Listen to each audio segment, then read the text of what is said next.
मित्रों नमस्कार। इक्ष्वाकु वंश के राजा भागीरथ, आज का जो मेरा विषय है वो गंगा की धरती पर उद्गम की कहानी का है। जखमार मैं बार बार अक्सर एक ही चीज कहता हूं कि पुराणों में, उपनिषदों में, शास्त्रों में जो मनुष्य के लिए प्रेरणादायक कहानियां लिखी गई हैं, प्रेरणापद कुछ सिखाने के लिए, हम सीखना नहीं चाहते। हम तो उस कहानी का मजा लेना चाहते हैं। तो आज ये जो विषय है कि कहते हैं कि अयोध्या के राजा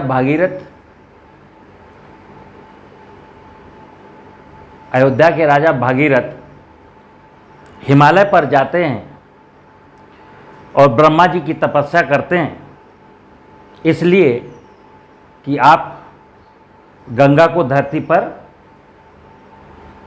अवतरित करिए। उनके पूर्वज को 60,000 पूर्वज किसी ऋषि के श्राप से ग्रसित थे, तो वो तपस्या होती है और गंगा जी धरती पर अवतरित होती हैं। मैं इतना सुना हूँ और लोग इस कहानी को कथा भागवत में सुनाते हैं। हम इंसान होकर के इस कहानी को फिर नहीं समझते कि इस कहानी के पीछे का मकसद क्या है। आप जब शास्त्र पढ़ेंगे तो राजा भागीरथ के पूर्व राजा सगर, वो भी इक्ष्वाकु वंशी में ही हुए, राजा सगर ने भी इस भारतवर्ष की कई नदियों का पुनरुत्थान किया है, पुनर्जीवन दिया है, यानी नदियों के बहाव को ठीक किया है राजा सगर ने। उस वंश की परंपरा है, इक्ष्वाकु वंश की ये प्राचीन परंपरा थी। कालांतर में मैंने जैसा कि बोला, कई बार इस पृथ्वी में कुछ उथल पुथल होती है जिसके कारण कुछ डिस्टरबेंस होता है, और कई बार ये मनुष्य डिस्टरबेंस करता है। आज भी जैसे आप देखिए, आज आपके हमारे देश की जाने कितनी नदियां सूख गई हैं। बरसात के दिनों में बाढ़ आती है, ठंड के दिनों में पानी ऐसे लगता है जैसे आपके बहता नहीं है, भरा रहता है। गर्मियों में तो पानी सूख ही जाता है। जबकि नदियों का अगर इतिहास देखेंगे, लोग कहते हैं ग्लेशियर पिघल रहा है। तो अगर ग्लेशियर पिघल रहा होता तो गंगा नदी गर्मियों में बहती होती। बात समझ में नहीं आती हमको। विज्ञान कहता है ग्लेशियर पिघल रहा है, और ग्लेशियर पिघल करके नदियों के रास्ते वो पानी समुद्र में जा रहा है। लेकिन मैंने तो कोई नदी देखी नहीं कि गर्मियों के दिनों में नदियों में पानी हो। तो कुछ ना कुछ तो झोल है, या तो ग्लेशियर पिघल नहीं रहा, और अगर पिघल रहा होता तो नदियों में बह रहा होता, तो नदियां अनवरत जिंदा होती। कहानी हमारे जीवन में एक विषय बन गया है कि साइंटिस्ट अपनी रिपोर्ट जारी करे और हमें पंडित जी कुछ सुनाए, मैं कुछ सुनूं, कुछ समझूं।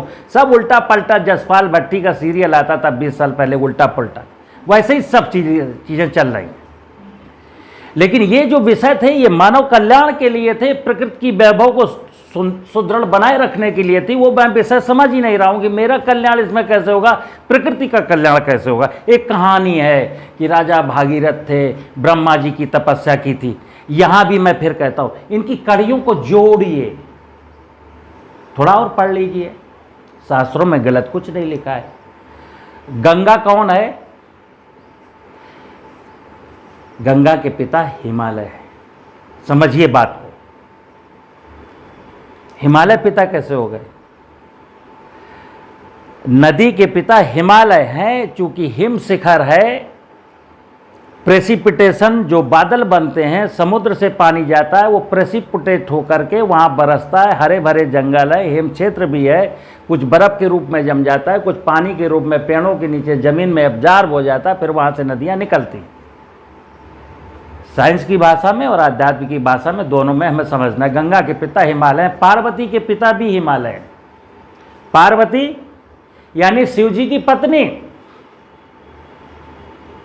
शिव जी की पत्नी पार्वती हैं, उनके पिता भी हिमालय हैं। तो ब्रह्मा जी जानते हैं कौन है? कहते हैं कि ब्रह्मा जी ने विष्णु के चरणों को धोया और जल अपने कमंडल में भर लिया। ब्रह्मा, जब ब्रह्मा की बात करते हैं, ब्रह्मा माने हमको धरती में ब्रह्मा नहीं दिखते, ब्रह्मा माने ये जो वायुमंडल है ना, ये ब्रह्मा है। धरती के ऊपर का जो हिस्सा है उसको कहते हैं ब्रह्मा जी। प्राणवायु, ऑक्सीजन, ये सारी बातें ऊपर में सरफेस पर है। और विष्णु कौन है? क्षीर सागर है। ये जितना भी धरती के ऊपर समुद्र है वो विष्णु का स्वरूप है। मैं कई बार बोलता हूं कि जलाशय ही विष्णु का स्वरूप है, लेकिन समुद्र में ही विष्णु का वास है। और जब भी कभी आप विष्णु की फोटो देखे होंगे तो समुद्र के अंदर नाग देवता के ऊपर देखे होंगे। तो ब्रह्मा जी ने विष्णु के चरणों को पखारा और वो पानी कमंडल में भर लिया। अब ये कहानी आज भी चलती है। विष्णु के चरण पखारने का मतलब है कि समुद्र का पानी ब्रह्मा जी हर वर्ष, वाष्पोत्सर्जन की क्रिया होती है ना, समुद्र से पानी इवेपोरेट होकर के और ब्रह्मा जी के कमंडल में जाता है और ब्रह्मा जी अपने कमंडल में भर लेते हैं। फिर बारिश के दिनों में ब्रह्मा जी उस कमंडल का जल पूरी धरती पे गिराते हैं। और उसी कहानी में लिखा गया कि ब्रह्मा जी ने विष्णु के चरण पखार करके उस पानी को अपने कमंडल में भर लिया और शिव जी ने उसको अपनी जटाओं में रोक लिया।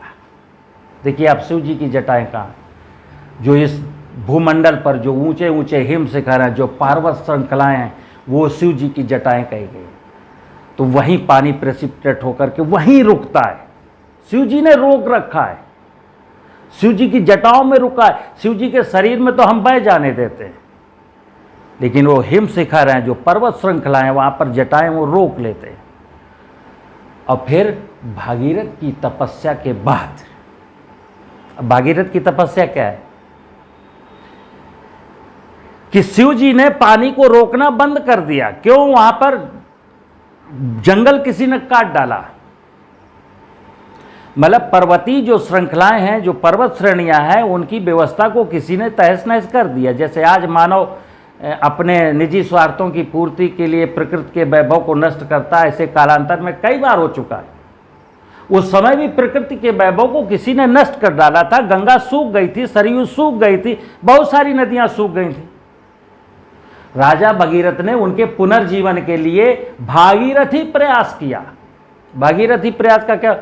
जीतोड़ मेहनत की, पूरी सेना ले गए, जंगल को सजाया, वहां हरियाली पैदा की, नदियां पुनर्जीवित हो गई। जैसा कि मैंने कहा कि यह काम राजा भागीरथ ने केवल नहीं किया, उनके पूर्वजों ने भी कई बार किया। और शास्त्रों में प्रमाण मिलता है। राजा सगर, जो राजा भगीरथ के 3-4 पीढ़ी पहले की कहानी है, उन्होंने भी भारतवर्ष की कई नदियों को जीवन दान दिया, पुनर्जीवन की कहानी की। अगर ऐसे समझेंगे तो आज नदियों में डैम बनाने की जरूरत नहीं पड़ेगी। आज तो मेरे देश की हर नदी, चूंकि हुआ क्या, भागीरथ जी गंगा को लाए थे, गंगा सूख गई। अब गंगा सूख गई, भागीरथ जी लाए थे, अब फिर भागीरथ पैदा होंगे क्या?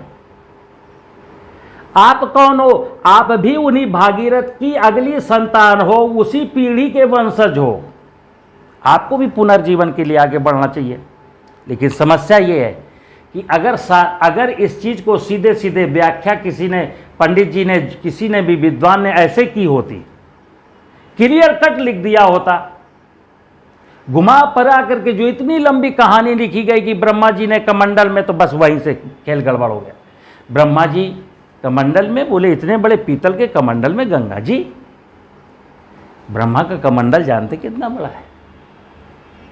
इस संपूर्ण भूमंडल के ऊपर का जो कमंडल है, भूमंडल के ऊपर का जितना भी हिस्सा है ब्रह्मा जी का कमंडल है। और ये विष्णु के चरण पखार करके यानी सागर से ही ले जाते हैं ऊपर पानी, फिर बरसाते हैं। तो देखिए शिव जी की जटाओं में, भूमंडल में जितना भी उच्च शिखर है वो जटाएं हैं शिव जी की, वहां पानी रुकता है।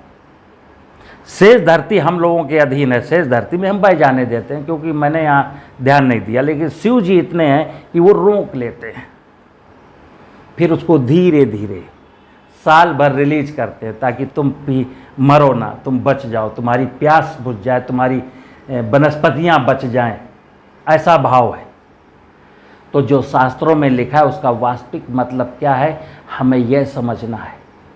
शास्त्रों में गलत कुछ नहीं लिखा, मेरी समझ का फेर है। मैं शास्त्रों के पक्ष में हूँ, लेकिन शास्त्रों में जो मुझे बता दिया गया वो उतना ही समझना, कहानी के पक्ष में बिल्कुल नहीं हूँ।